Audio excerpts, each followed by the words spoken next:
The aroma of coke au vin filled the Mitchell home as their monthly dinner party began. Thomas watched from the kitchen doorway as Sarah fussed over the table setting, positioning James Peterson's place card next to hers with deliberate care. She'd invited him as a crucial client, though Thomas noted she'd spent 3 hours preparing for this casual dinner. "Rebecca and Mike are bringing that Bordeaux you love," Thomas mentioned, studying his wife's reaction. "The one from our wedding." Sarah barely glanced up, adjusting the crystal stemware. "Oh, that's nice. James actually brought a 1982 Chateau Lafite Rothschild. He has incredible taste." The doorbell chimed. Rebecca arrived first, her husband Mike carrying the promised wine. Her eyes widened seeing James already there, lounging on their leather sofa like he owned it. Thomas caught the slight shake of her head as she hugged him. "You're too good for this," she whispered in his ear, squeezing his arm. The evening unfolded like a slow-motion car crash. Sarah orchestrated countless moments of intimacy with James, each more obvious than the last. She leaned unnecessarily close while pouring his wine, her free hand resting on his shoulder. When passing the bread basket, their fingers lingered together longer than any business associates should. During the main course, James regaled the table with stories of their late-night strategy sessions, each anecdote loaded with inside jokes that made Sarah giggle like a schoolgirl. Thomas noticed Mike's knuckles whitening around his fork. "Honey, could you pass the salt?" James asked casually, the endearment slipping out. The silence was deafening. Rebecca's wine glass chattered in her grip, red wine spreading across the pristine white tablecloth like blood. But it wasn't the breaking glass that caught everyone's attention. It was Sarah's response to the pet name. No surprise, no correction, just a soft smile as she handed him the salt. "Oh God, I'm so sorry about the mess," Rebecca stammered, but her eyes locked with Thomas's, conveying a different apology entirely. "It's fine," Sarah chirped, too quickly. "James, help me get some club soda from the kitchen." They disappeared into the kitchen together. Through the serving hatch, Thomas watched as James pressed Sarah against the counter, whispering something that made her laugh. They didn't know they were visible, or perhaps they no longer cared. Mike cleared his throat awkwardly. "Thomas, man, we should." "It's okay," Thomas interrupted, his voice steady. He pulled out his phone, discreetly angling it to capture their kitchen embrace. "Everything's going exactly as it should." The evening ended early, guests making transparent excuses to leave. As Sarah walked James to his car, lingering in the driveway, Rebecca sent Thomas a text. "We've got your back, just say the word." Thomas archived the message alongside his growing collection of evidence.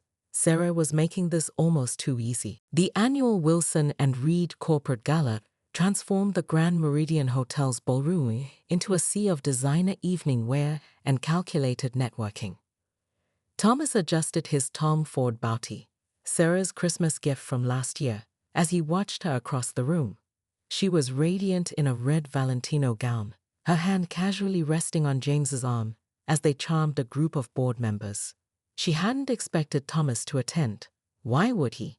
She'd made sure to mention, repeatedly, how awkward it would be given their current situation, a situation she hadn't officially acknowledged yet. But Thomas had his own plans.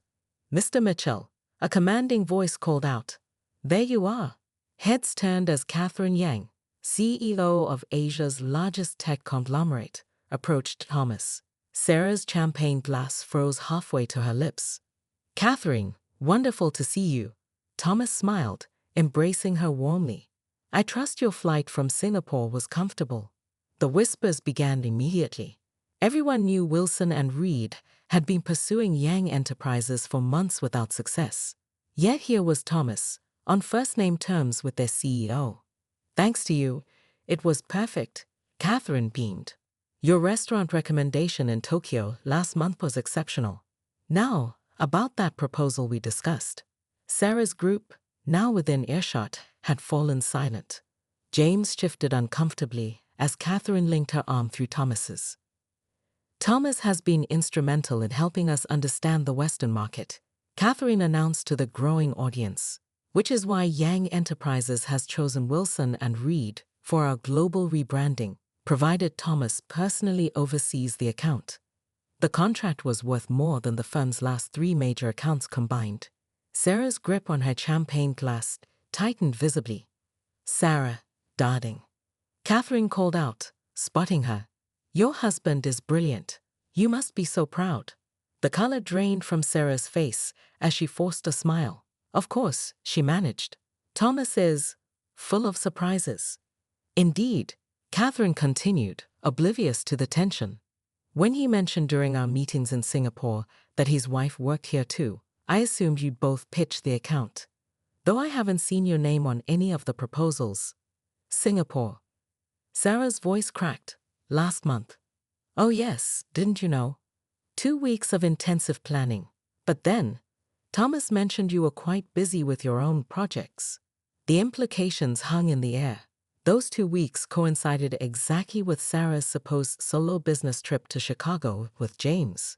Sarah, her boss, Michael Wilson himself, materialized beside her. "A word in my office." Now, as Sarah followed Michael, her perfect facade crumbling, Thomas caught James attempting to slip away. "James," Thomas called out, his voice carrying, "Stay. Catherine would love to hear about your current client list, especially those extra hours you've been billing." The trap was set. Thomas sipped his whiskey, watching the careers Sarah and James had sacrificed everything for begin to unravel. Sometimes the best revenge wasn't just about exposing an affair, it was about revealing every carefully hidden lie. The leather-bound journal sat conspicuously on Sarah's desk in their home office, its presence too perfect to be accidental. Thomas had come to gather the last of his documents before moving to his new apartment. But this was clearly meant to be found. He recognized it as the journal he'd given her on their 10th anniversary, embossed with her initials in gold. "Playing games until the end, aren't you?" he murmured, picking it up. The page was deliberately marked with a silk ribbon. April 15th James says I'm wasting my potential with Thomas. He's right. Thomas is comfortable, safe, everything I thought I wanted when I was younger. But James sees me. He understands ambition. With Thomas, I'm just playing the role of the dutiful wife. With James, I could be unstoppable. Thomas's hands tightened on the journal. Flipping back several months, patterns emerged. January 3rd. Strategy for 2025. 1. Secure VP position. Use Thomas's board connections. 2. Transfer assets gradually. Done. $47,000 so far. 3. Wait for year-end bonus. 4. File for divorce once promotion is final. Thomas suspects nothing. He's too trusting. Still planning our anniversary trip. James says I deserve better. Maybe I do. Each entry was more calculated than the last. Thomas photographed every page methodically, his lawyer's words echoing in his mind. Evidence is everything. March 20th. Comparison list. Thomas. 2. Content with current success. Doesn't understand my ambition. Great connections with board. Stable but boring. Still loves me. Useful for now. James. Drives a Porsche. Matches my ambition. Exciting, spontaneous. Already looking at rings. Says I'm his soulmate. The latest entry, dated yesterday, made his blood boil. May 10th. Everything's falling into place. Thomas is so predictable. He'll probably try to win me back when he finds out. Men like him always do. James says we can use that. Let Thomas think he has a chance while I secure the VP position. Poor Thomas, always 3 steps behind. The board loves him, and by extension, they trust me. 1 more month until the promotion is announced. Then I can drop both bombs. The divorce papers and my new engagement to James. Thomas will be blindsided, but by then it won't matter. I'll have everything I need. Thomas placed the journal carefully back on the desk, exactly as he'd found it. Sarah thought she was laying a trap, hoping he'd read this and spiral into emotional chaos. Instead, she'd handed him a weapon. Opening his phone, he texted his lawyer. Found Sarah's journal. Detailed plans to exploit company position and assets. Meeting tomorrow. The response came instantly. Perfect timing. Bring everything. Sarah had written their ending, thinking she was the author. She didn't realize she was merely a character in a much bigger story, one where karma had the final edit. The quarterly tax deadline provided Thomas the perfect excuse to review their finances. Seated at his home office desk at midnight, surrounded by the soft glow of his monitor, he logged into their joint accounts while Sarah slept upstairs. What began as a routine check transformed into a revelation that made his blood run cold. The first red flag appeared in their joint savings. Regular transfers of $2,000 marked as personal investment every month for the past 6 months. Sarah had always handled their investments, and Thomas had trusted her completely, until now. Following the digital breadcrumbs, he discovered a hidden Vanguard account he'd never known existed, ominously named New Beginning Fund. "Let's see your new beginning, Sarah," he muttered, taking screenshots of every transaction. The shared iPad on his desk chimed. Sarah's iCloud notification. Usually, he'd ignore it, but tonight was different. The universe, it seemed, had chosen its side. Her banking app was still logged in, revealing a separate checking account with a balance that made him pause. $47,850. Their 15-year anniversary was supposed to be next month. They talked about renewing their vows in Paris. Now he understood why she'd been so non-committal about booking flights. As he dug deeper, Chrome's autofill betrayed more secrets. Recent searches populated the address bar. How to transfer property before divorce. Protecting assets from spouse. Best divorce lawyers for women executives. Dating during separation advice. The browser tabs told an even darker story. Apartment listings in James's upscale neighborhood, divorce lawyers specializing in high-earning wife settlements, and a draft email to her parents explaining why she had to follow her heart. Thomas leaned back, running his hands through his hair. A notification popped up on the iPad, a calendar reminder for tomorrow, 2 p.m. Meeting with Patricia Waters, Esquire. A quick Google search revealed Patricia's specialty: high net worth divorce cases, known for helping clients shield assets before filing. His lawyer friend had warned him once, in divorce, the one who strikes first usually wins. Sarah was planning her attack while playing the devoted wife. Well, two could play at strategy. Opening an incognito window, Thomas began his counteroffensive. 1. Screenshots of every fraudulent transfer. 2. Documentation of the hidden accounts. 3. Evidence of her planned consultation with the divorce attorney. A new email arrived from Rebecca. "Hey, thought you should know. Sarah just invited us to a housewarming next month. Didn't mention you were moving." Thomas smiled grimly. Sarah thought she was the only one who could plan ahead. Opening a new tab, he typed, "Best forensic accountants in the city." The clock struck 1. Upstairs, he heard Sarah's phone buzz, probably James texting. Let them think they were clever. Thomas had learned long ago in chess club, the best players think 5 moves ahead, but the winners let their opponents believe they're winning, right until checkmate. 6 months after the conference room showdown, Thomas sat in his new downtown apartment, scrolling through LinkedIn.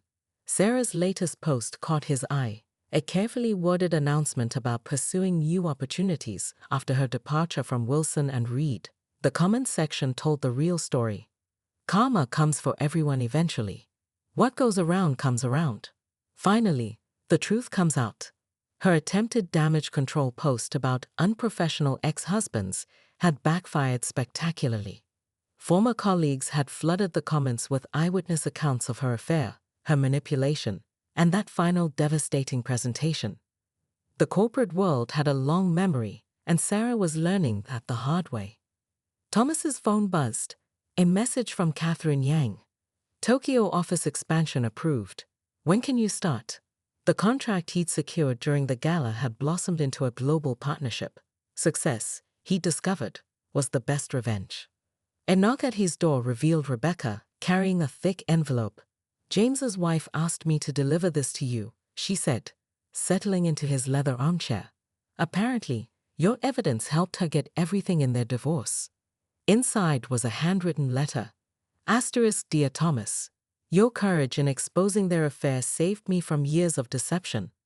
James had been hiding assets, planning to leave me for Sarah once she secured the VP position. Thanks to your documentation, I got the house, the savings, and primary custody of our children. Sarah stopped by yesterday, trying to apologize. She said James left her for his new assistant. Funny how patterns repeat. Thank you for being the catalyst that freed us both. Jennifer Peterson, asterisk. Thomas poured 2 glasses of wine, handing one to Rebecca. Through his floor-to-ceiling windows, the city sparkled with possibility. His new life was nothing like he'd imagined a year ago, but somehow it felt more authentic. Did you hear? Rebecca sipped her wine. Sarah's new beginning fund barely covered her legal fees. She's moving back in with her parents in Ohio. Thomas nodded, feeling no satisfaction in her downfall. And James? 3 client complaints of sexual harassment surfaced after everything went public. He's selling insurance in New Jersey now. The sun set over the city as they talked, its golden light reflecting off the framed letter now hanging on Thomas's wall, his final divorce decree. Below it sat a small shelf holding Sarah's leather journal, a reminder that sometimes the best evidence comes from those who underestimate you. His phone lit up with another LinkedIn notification. The Wilson and Reed Company page announced their new head of global strategy. His promotion had just gone public. The first comment was from Sarah's old account. Congratulations. He left it unread. Opening his laptop, Thomas began working on his next presentation. Tomorrow, he'd lead his first global team meeting.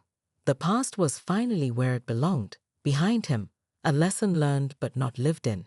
His new beginning had turned out better than any fund could have planned. Thomas Mitchell smoothed his navy blazer as he sat at the corner table of the Petit Jardin, the soft amber lighting reflecting off the polished silverware set for 2. His leather watch, a 5th anniversary gift from Sarah, showed 7:45 p.m., 45 minutes past their agreed meeting time.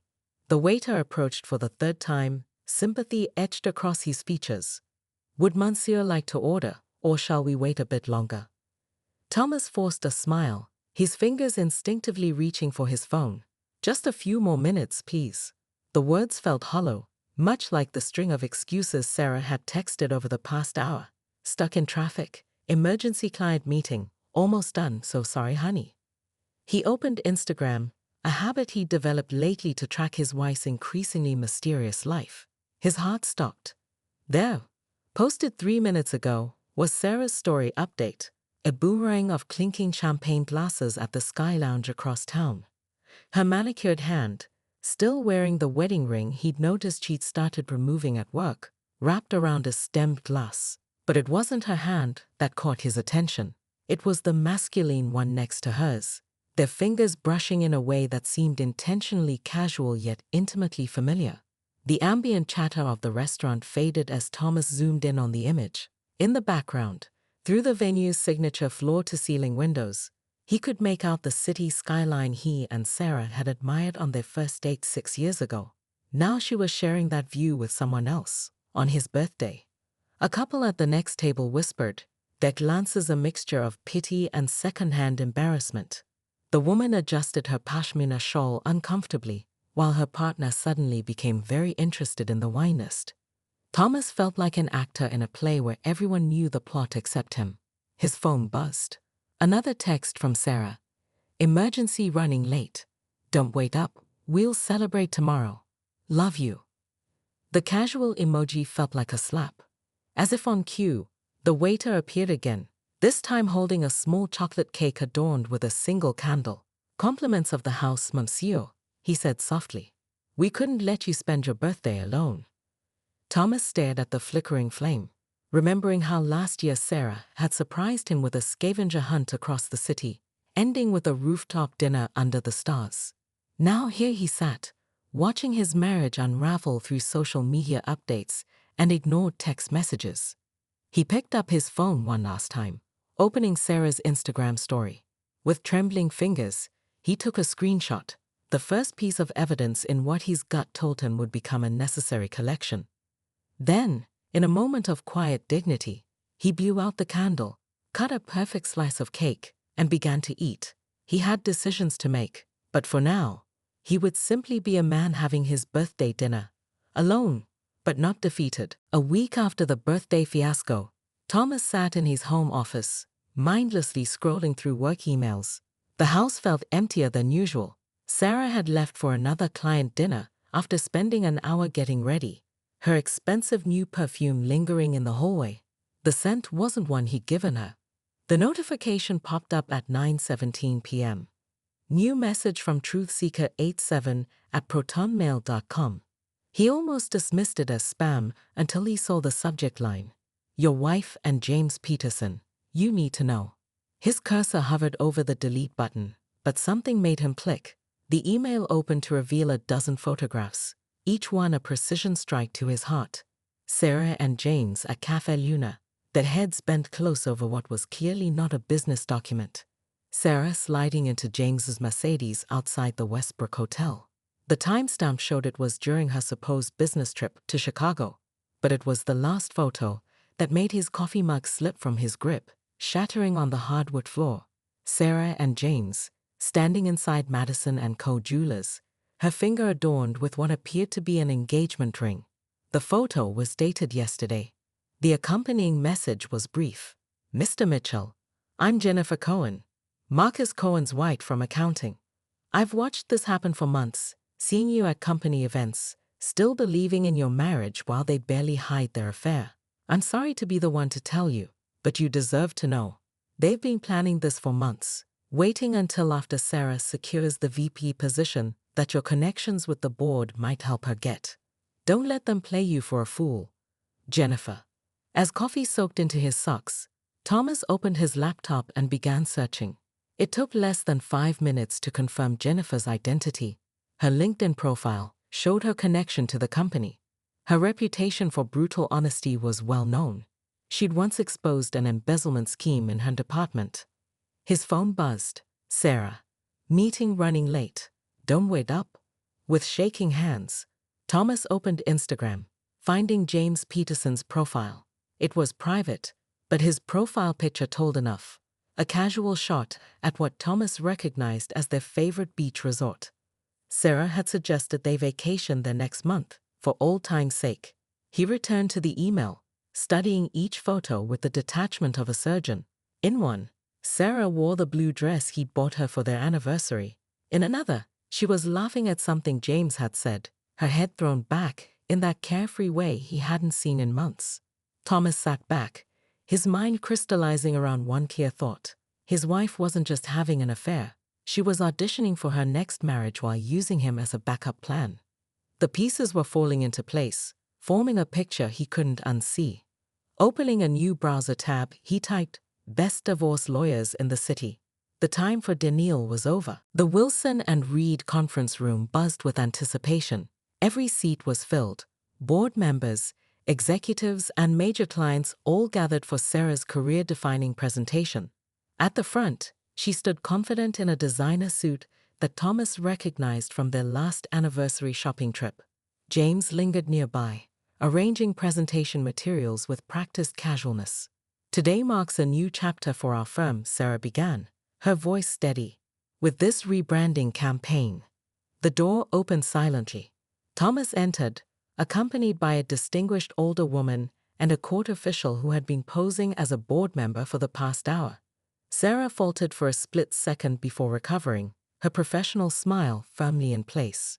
Thomas, what a lovely surprise, she managed, her knuckles whitening around the presentation remote. I didn't expect. Please continue, Thomas replied smoothly, taking a seat in the front row. I'm particularly interested in your vision for the future. Sarah's presentation resumed, each slide highlighting her supposed marketing genius.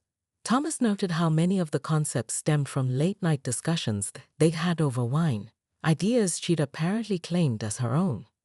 And with James's invaluable partnership, Sarah gestured to her lover, we've developed a revolutionary approach to... Speaking of partnerships, Thomas interrupted, rising slowly.